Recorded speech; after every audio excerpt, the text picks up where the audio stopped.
This is an apply principle question, and it's kind of hard to identify because the STEM doesn't explicitly mention that there's going to be a principle, but it asks you to find a situation where somebody is exhibiting this kind of advanced moral motivation as described by the ethicist. So the ethicist is going to tell us what the most advanced kind of moral motivation is. That's going to be a principle, and then we're going to find somebody who is following that principle. And so they didn't say the word principle explicitly. As long as you recognize that this is an inference question, you're probably okay. If you think of it as like a must be true or a strong support, we got some facts up here. This isn't going to be an argument. They're just going to tell us what the most advanced kind of moral motivation is. We need to find a situation where somebody is exhibiting that. So it turns out the most advanced kind of moral motivation is based solely on abstract principles. So I'm looking for a situation where somebody bases their motivation on abstract principles. We could hit the answer choices at this point.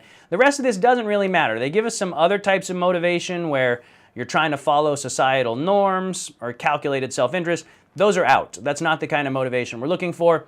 We're looking for a person who is motivated only by abstract principles. Let's go ahead and hit the answer choices and find it. Before I hit the answer choices here, I'd think for a second about what an abstract principle is. Maybe like, it's always important to tell the truth, or it's better to give than receive, or those are abstract principles. They're not applying to any concrete situation. They're like rules to live by.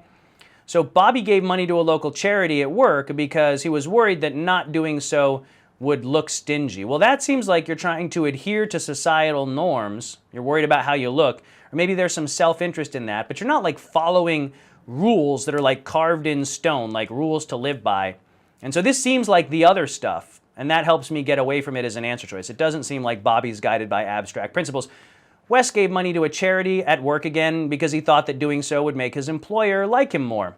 But that's not like adhering to like core values or rules. That's doing something again that's calculated self-interest, right? You want to look better to your boss.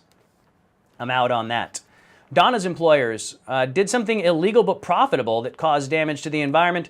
Donna didn't report it, Donna, out of fear that she would be retaliated against. Well, she's not really living by core principles. She's doing something out of self-interest, right? She doesn't want to get hurt. She doesn't want to be retaliated against. Jadine's employers did something illegal, damaged the environment. Jadine reported this. That's kind of maybe ballsy. That's following rules. Did it out of a belief that protecting the environment is always more important than monetary profit. That sounds like an abstract principle.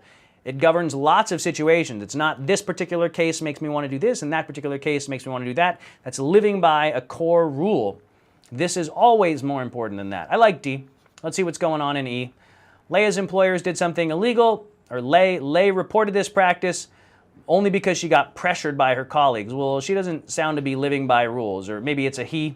He doesn't seem to be living by core values. He's doing something because he got pressured. He's trying to adhere to societal norms, right? So recognizing the elements of these other motivations in the wrong answers helps us get away from them. Only Jadine here appears to be living by some core values or rules that can be applied to lots of different situations. D is the best answer.